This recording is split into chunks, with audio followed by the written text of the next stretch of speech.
10여 년 전에 한참 유행했던 수술이 있는데요.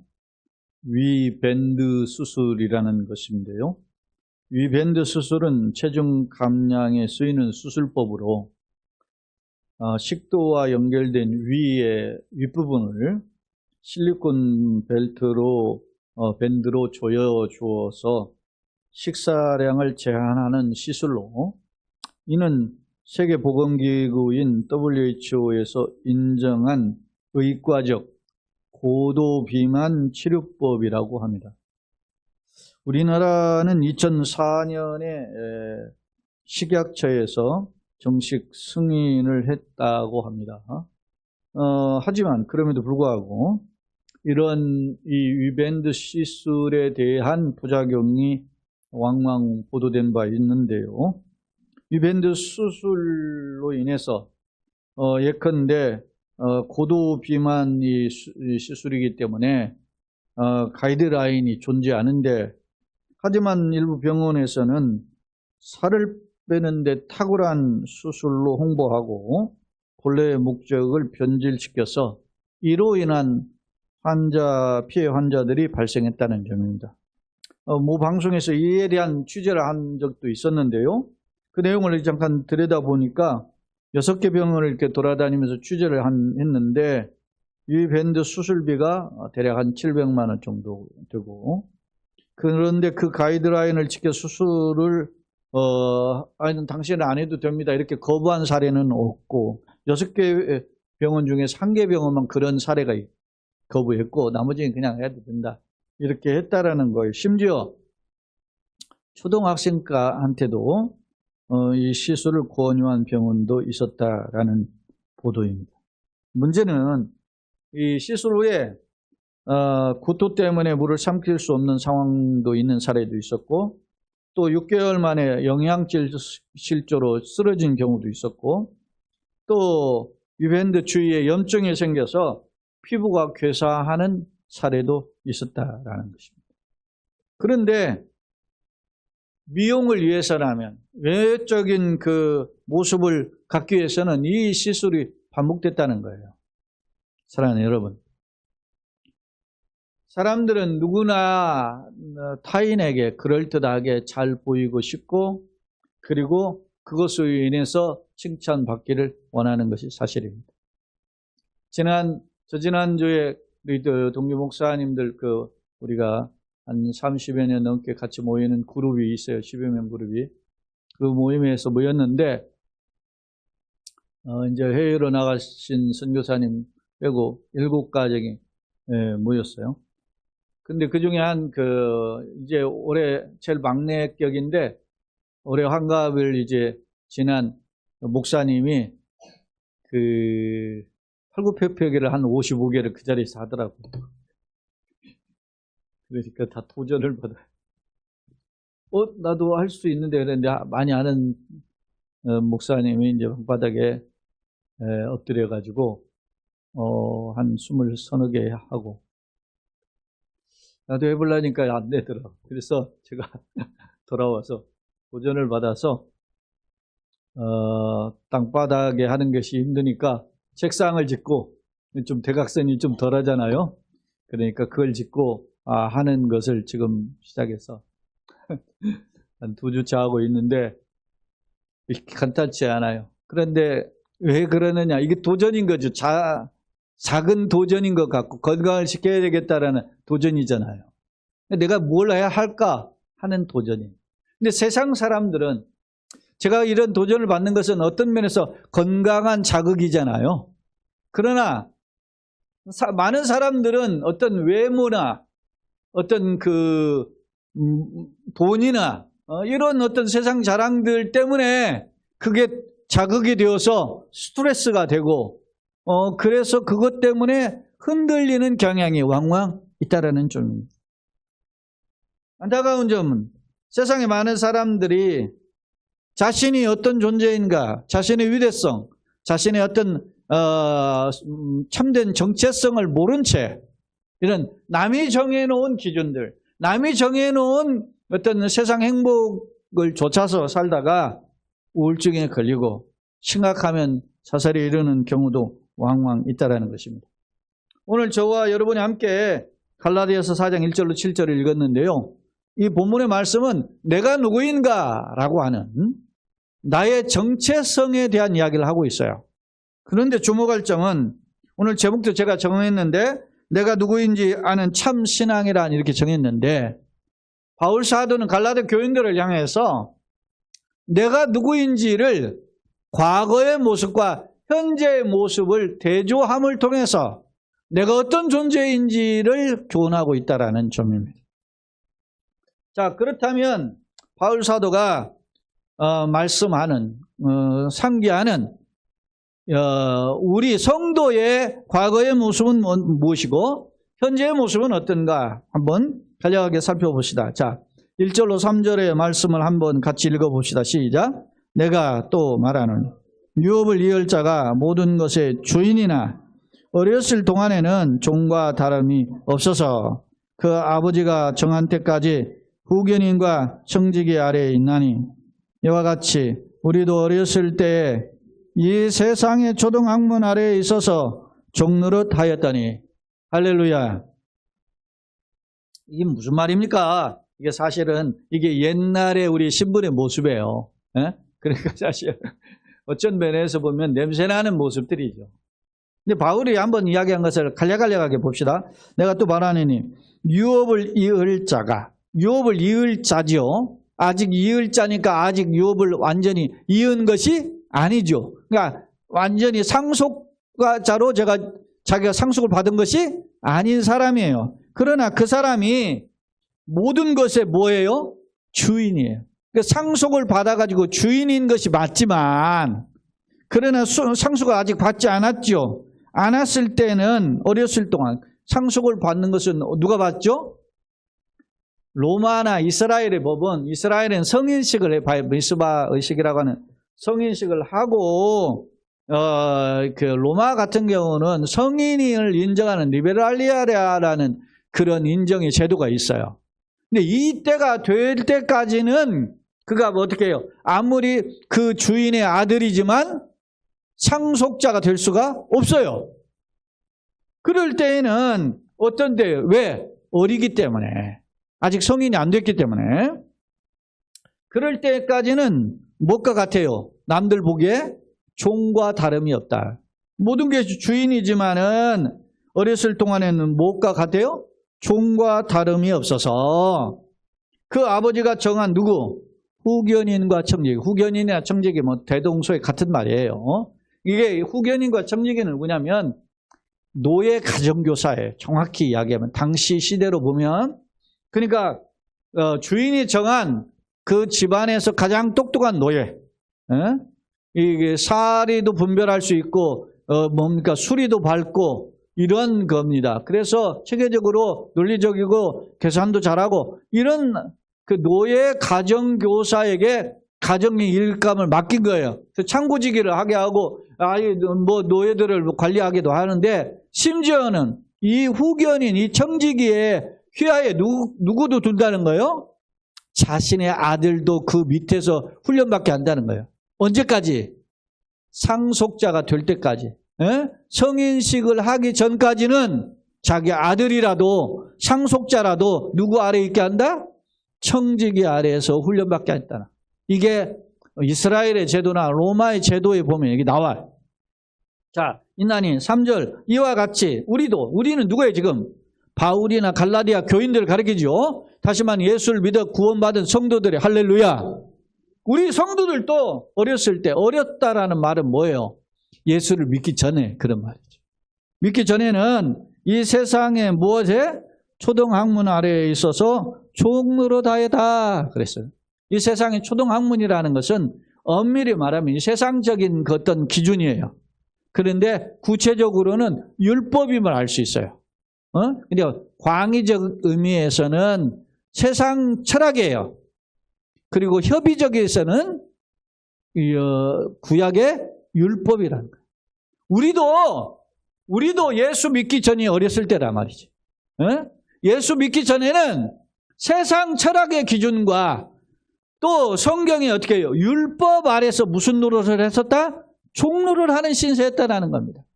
우리가 옛사람의 모습이 어떻냐 이것을 분명히 이야기해주고 있어요. 자, 우리가 여러분 잘 아시는 에베소서 2장 1절로 8절 말씀을 잘 아셔야 되는데 그 중에 2절 3절만 우리가 봅시다.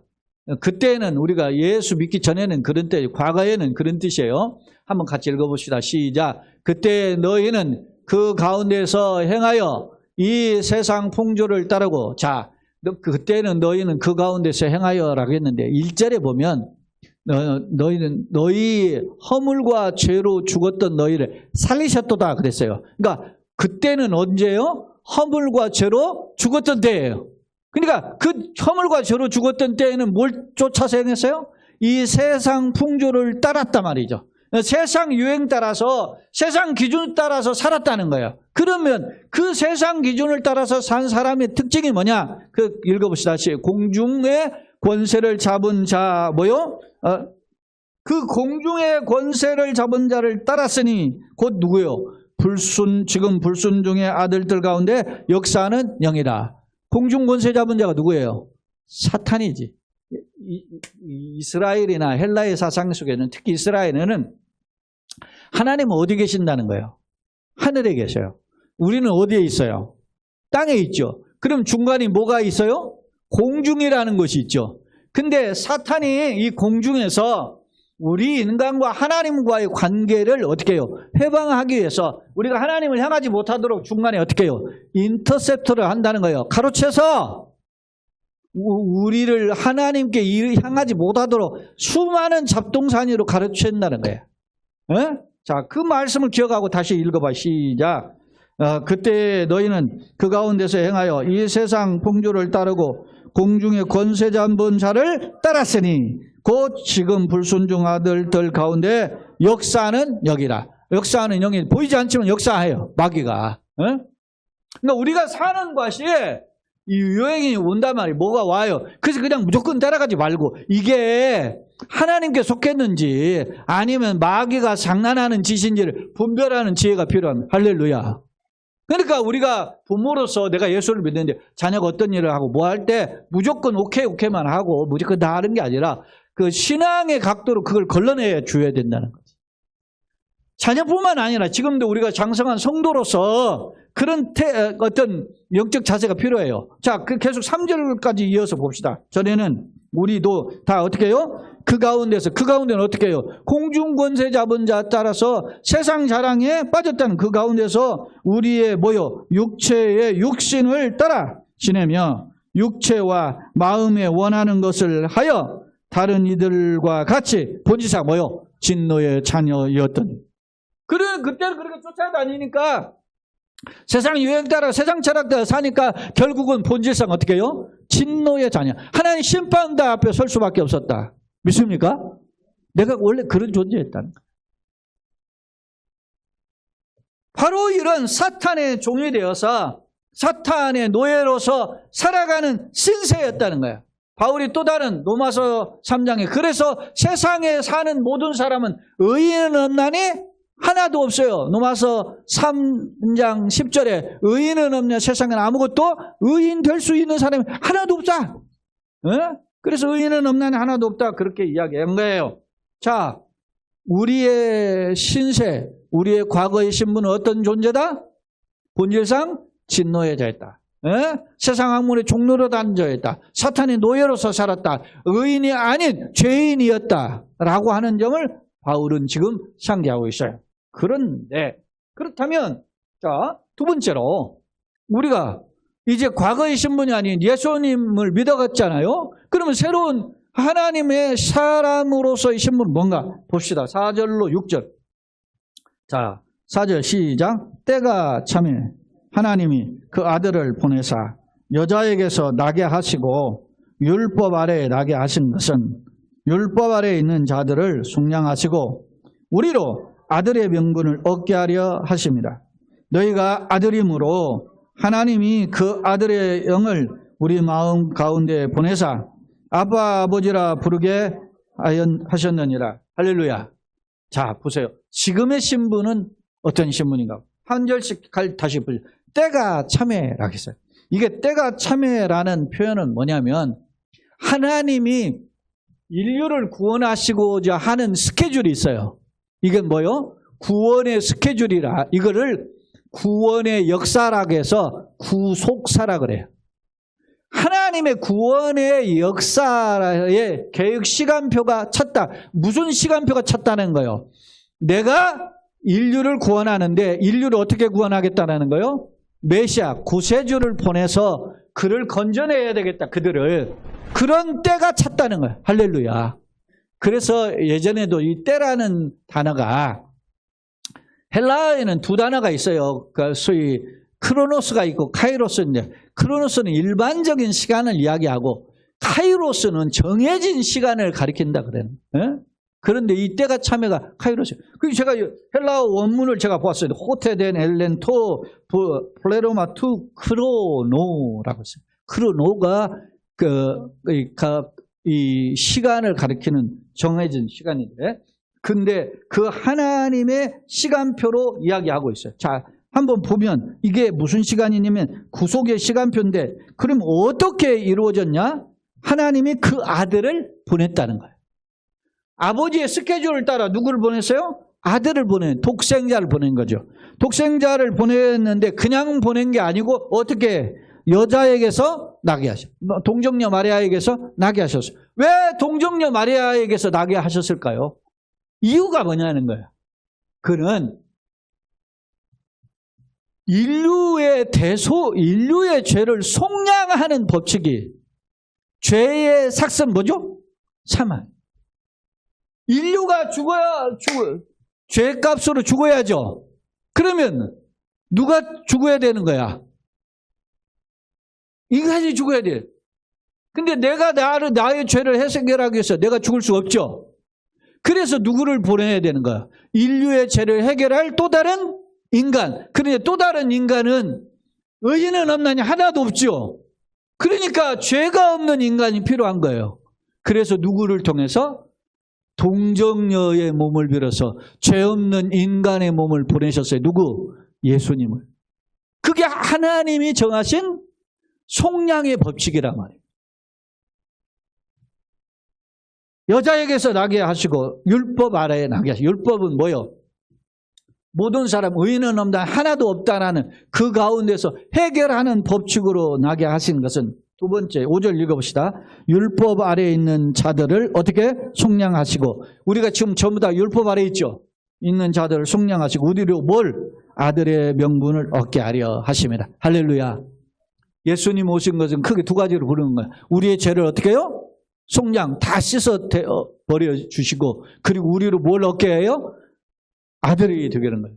요한복음 1장 12절 영접하는 자 그 이름 믿는 자들에게 하나님 뭐요? 자녀가 되는 권세를 주셨어요. 할렐루야. 로마서 8장 15절에 보면 하나님의 영, 성령이죠. 성령이 친히 우리 영, 우리의 몸, 마음에 있는 영혼과 더불어서 우리가 친히 하나님의 자녀인 것을 증거하시나니 하나님을 뭐라 부른다? 아빠, 아버지로 부르게 하신다.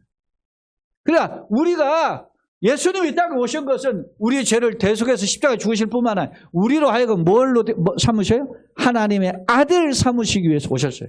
자, 그러면 이제는 우리가 새로운 신분이 뭐가 됐어요? 아들이 됐잖아요. 그래서 한번 6절 읽어봅시다. 너희가 아들임으로 하나님이 그 아들의 영을, 그 아들의 영이 누구예요? 예수님이죠. 예수님이 보내시는 영이니까 누구의 영이에요? 성령이죠. 아들의 영을 우리 마음 가운데 뭐요? 보내사 우리로 뭐로? 아빠, 아버지라 부르게 하셨네요. 할렐루야.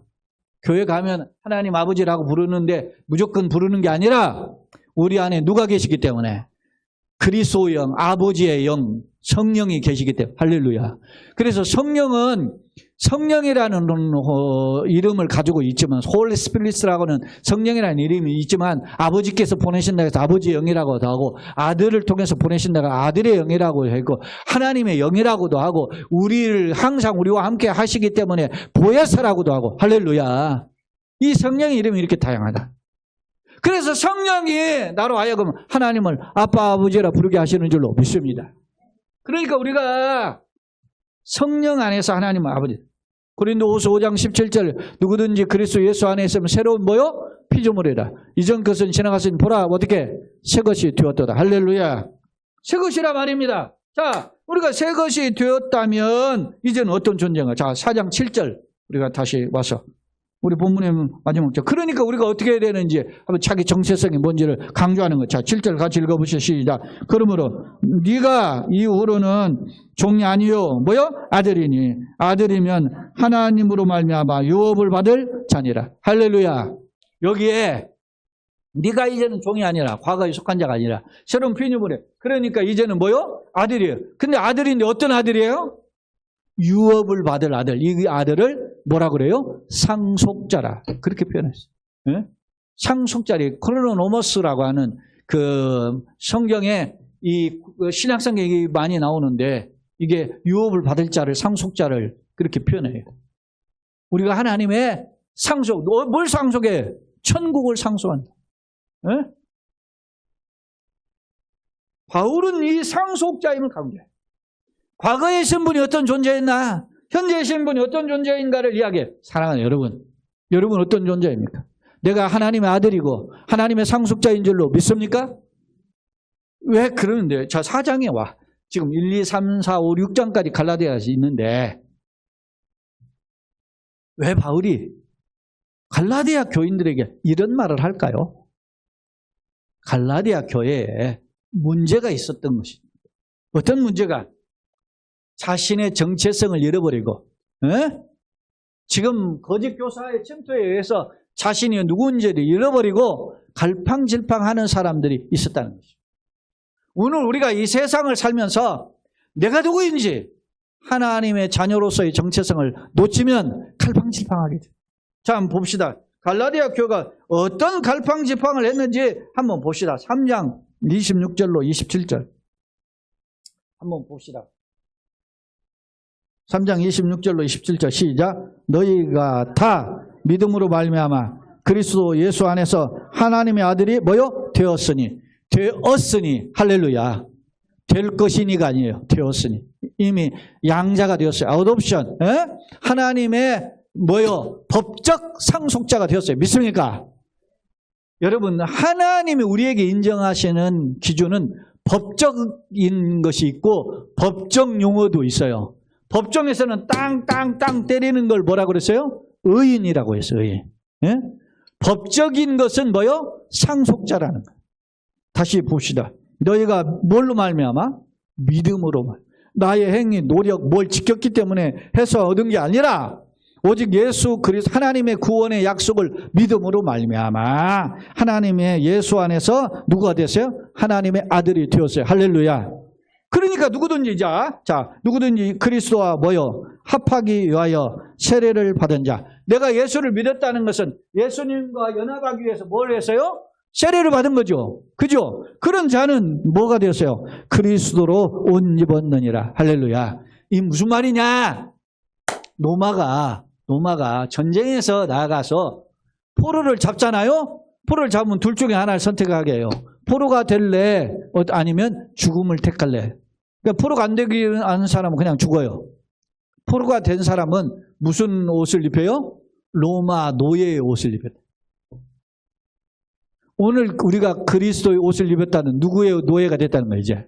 그리스도의 노예가 됐다.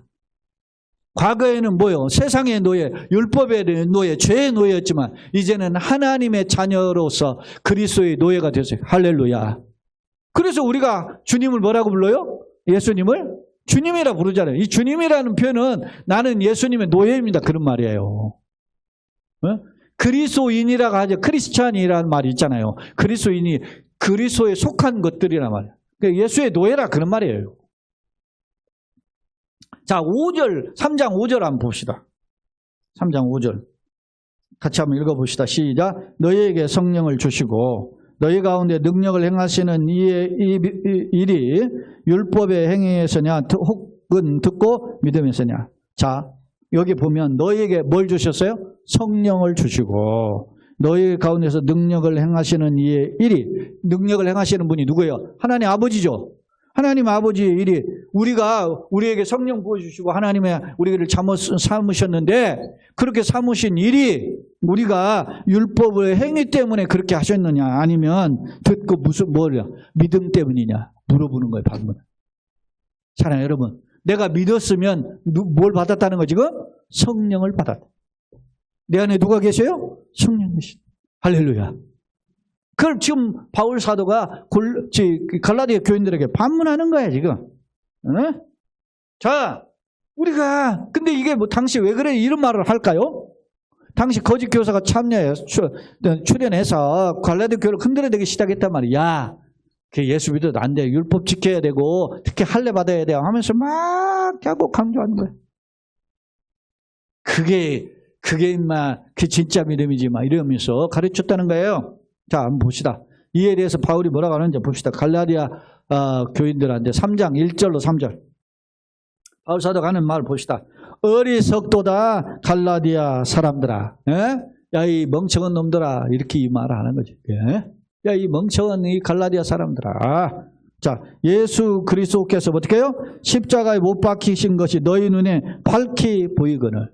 너희 눈이란 말은 영적인 눈이죠. 예수께서 십자가에 죽으신 걸 너희가 영적인 눈으로 분명히 알거늘. 누가 너희를 뭐라고? 꾀다냐. 어떻게 꾀요? 십자가 말고 율법 지켜야 되고 뭐하고 해야 되는 것만 이렇게. 14만 4천이 들어야 우리가 구원받는다. 그러면서 막 혼내라고 하잖아. 막 긁어대고 기둥뿌리 뽑아대고 신천지가 그 짓을 다 하는데 그래도 다 거기에 신천지에 속한 사람이 그냥 여러분 무식쟁이들만 있는 줄 아세요? 아니야. 다 대학 나오고 그런 사람들 태반이야. 우리 한국 사회에 잘 나가는 엘리트들이 많아요. 그런데도 그렇게 꽤 이게 뭐요? 행위 구원을 강조하는 거지. 딱 보면 몰라요. 그게 행위 구원이잖아. 여러분 11조 안 해도 헌금 안 해도 주일 이렇게 교회 안 나와도 구원받아. 예수 믿으면. 근데 왜 나와? 왜 헌금하고 봉사해? 그 은혜가 너무 그 은혜가 상상할 수 없는 은혜이고 그 은혜가 너무너무 감격스러우니까 날마다 그 은혜를 새기기 위해서 주님의 약속한 부활의 날에 올라오는 거예요. 할렐루야. 그래 나의 소중한 것이지만 떼어서 드리는 거고 나의 소중한 가치를 드리는 거예요. 그게. 왜? 천하보다 귀한 것을 주셨기 때문에 너무너무 감사해서. 자 보세요. 누가 깨닫냐. 2절에 내가 너희에게 다만 이것을 알려 하노니 너희가 뭐요? 성령을 받은 것이. 그렇죠. 성령이 받을 것입니까? 받은 것이라고 그랬어요. 이미 소유한 거라면 소유한 것이 율법의 행위로서냐 혹은 듣고 믿음으로냐. 그러면서 자 3절 다 같이 크게 읽어봅시다. 너희가 이같이 뭐요? 어리석으냐. 이 멍청한 놈들아. 어리석으냐. 성령으로 뭐요? 시작하였다가 어떻게 육체로 마치겠느냐. 사랑하는 여러분, 내가 성령을 받은 줄로 믿습니다. 그런데 우리가 세상 초등학문, 세상 악세사리에 세상 철학에 흔들릴 수 있다. 물론 그게 다 필요 없는 건 아니에요. 때때로 필요가 있어요. 그것이 나를 어떻게 해요? 때로는 유익한 마음의 평강도 주고 힘도 준다는 거예요. 아까 앞서 이야기해서 그 팔굽혀펴기 그 목사님하고 55개 하고 막 하는데 하루에 얼마씩 하는지 100개씩 한다더라고. 50개씩 2세트. 100개 해보려니까 내가 보통 힘든 게 아니더라. 그게 사람이 부러운 거잖아. 그죠? 근데요, 제가 지난 모임이 그 함열에서 했어요. 전라북도 함열에서. 원래는 충청도 금산에서 하기로 돼 있는데 함열에 있는 목사님이 자기가 거기서 하면 참여할 수 있을 것 같아서 그쪽에서 해달라고 부탁을 해서 그곳에 장소를 옮겼어요. 옮겨가지고 했어요. 갔는데 뭐 제 가깝게 그 근처에 저희 장인어른 그 산이 있어요. 그래서 뭐 제가 저희 부부는 거기 가면 되지만 그런데 우리 친구 목사님들한테 제가 얘기했어요. 그 옆에 대한민국에 기억자교회 2개가 있는데 그 문화재로 지정되어 있는 교회가 한 교회가 있는 거기에 하나 있다. 예? 그러니까 이미 갔다 온 목사님도 있고 안 갔다 온 목사님도 있고 그러니까 가보자. 그렇게 이제 했더니 여기까지 왔는데 거기 가봐야지. 그래서 가봤어요. 가봤더니 야 이런 귀한 교회가 있어. 벌써 이제 역사가 102년이 됐더라고. 근데 제가 그 안에 예배당 안에 기억자 예배당에 예전에 한 10몇 년 전에 보았을 때 거기에 그 갓쓰고 돋보 입은 장로님이 사진이 있었는데 안 보이는 거야. 그래가지고 제가 그 교회에다가 전화를 해봤더니 팩스가 걸려가지고 연락이 안 되는 거예요. 이제 돌아와서 이제 그래서 그 내용을 좀 알아보려고. 그래서 수소문 하다가 제가 그 근처에 같은 소속인 교회인 것 같아요. 그런데 그 교회가 무슨 교회냐면,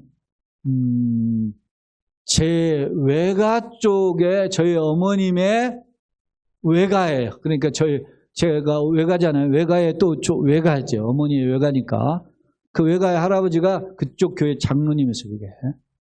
그래서 그 교회에서 수소문을 해서 전화를 했죠. 이 교회 잘 아시냐고 잘 안다는 거야. 근데 전화를 해도 잘 안 되니까 어떻게 연락할 방법이 없습니까? 그랬더니 거기에 교회 장로님 한 분 전화번호를 알려줘요. 그래서 은퇴한 장로님인데 그 목사님이 지금 그 사임하고 떠나시고 새로운 목사님이 오셔서 그분은 잘 모르실 테니까 그분한테 물어보시라고.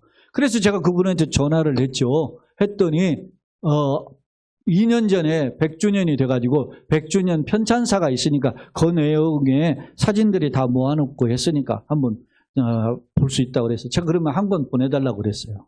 제가 한 권 사겠습니다. 그랬더니 저한테 그냥 보내주셨어요.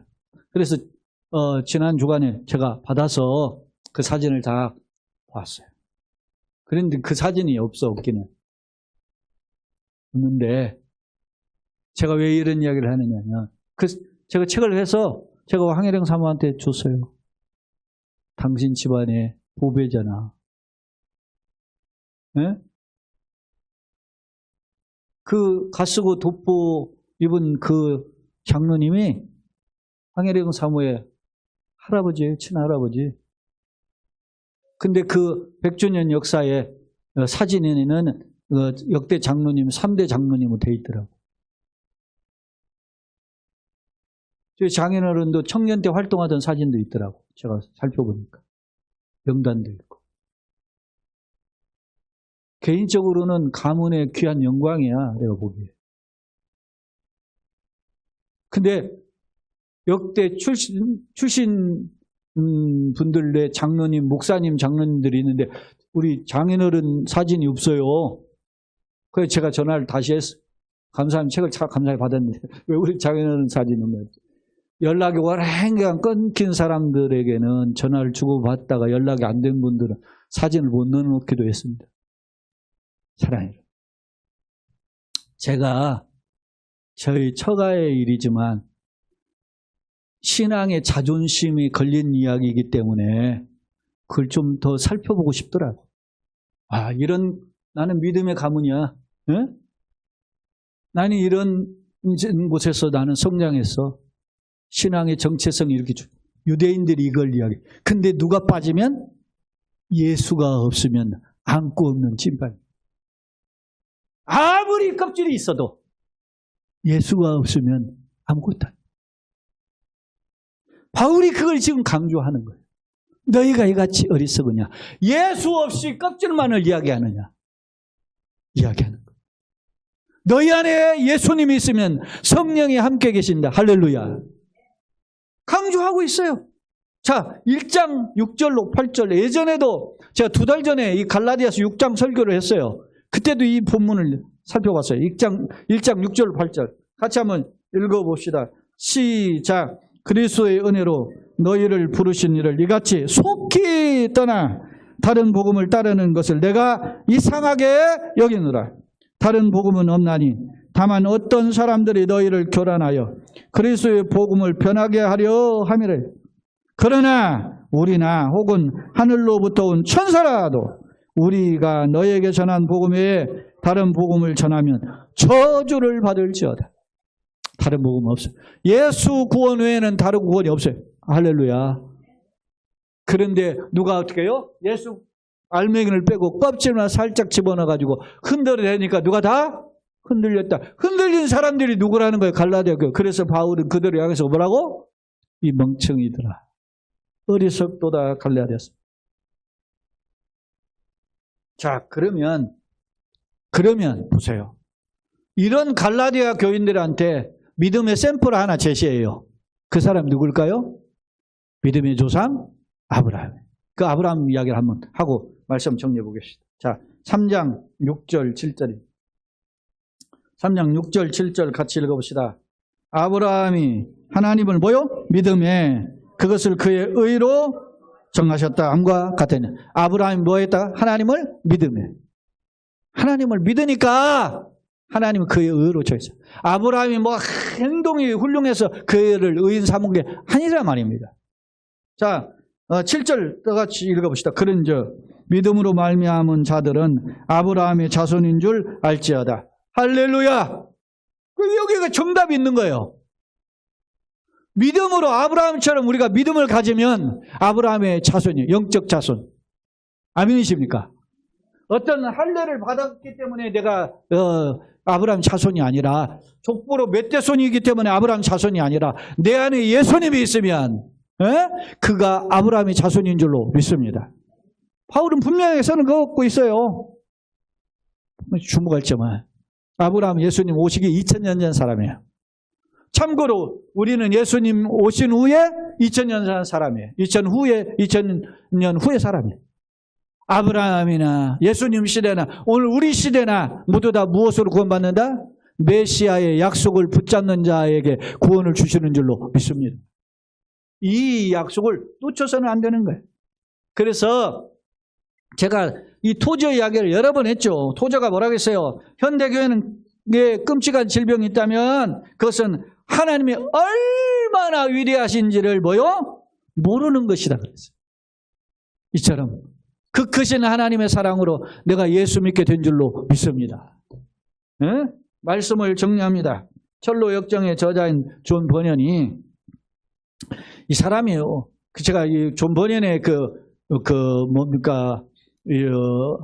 백과사전에 보니까 존 버년에 대한 내용을 쭉 한번 읽어볼 수 있어요. 여러분 뭐 인터넷 쳐보면 다 나오잖아요. 거기에 보면 이런 내용이 있더라고요. 보니까 그 버년이 20대 때 엄청난 고민을 했는데 이렇게 했어요.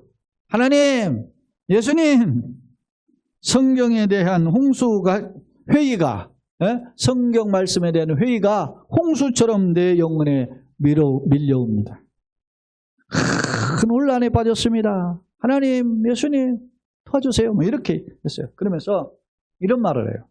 눈물 한 방울에 1000파운드를 준다 해도 나는 한 방울의 눈물을 흘릴 수가 없어요. 지금 내 눈물을 한 방울 떨어뜨리면 내가 예수 그 복음의 감격에서 눈물 한 방울 떨어뜨리면 1000파운드를 준다고 해도 내가 지금 예수 복음 때문에 눈물 흘리면 눈물이 한 방울도 안 됩니다.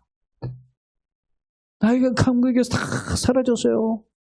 그러면서 하나님, 예수님 막 찾아서 이 20대 때 누가? 존 버년, 철로 역정을 썼던 존 버년이. 그런데 그러던 어느 날 십자가의 복음이 자기의 가슴에 밀려오더만 그 깨달아지는 거예요. 믿어지는 거예요. 그러면서 그 예수께서 보좌 우편에 서신 것을 자기가 영적으로 깨닫게 되었다는 거예요. 그러면서 이 존 버년이 고백이 나를 변하신 그는 이론이나 과학이 아니라 나를 위해 죽으신 예수 십자가의 복음의 광채가 내 영혼을 비출 때에 일어났다. 할렐루야. 복음의 광채가 나를 비추어야 돼.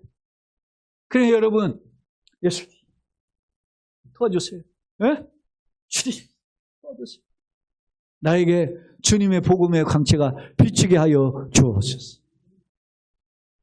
요즘 새벽길에 요한복음 강의하고 있는데 베데스다 연못에 38년이 됐어도 자기가 살아날 것은 물속에만 들어가야 된다 하잖아요. 누구를 만나면 되는데? 예수님을 만나면 되는데.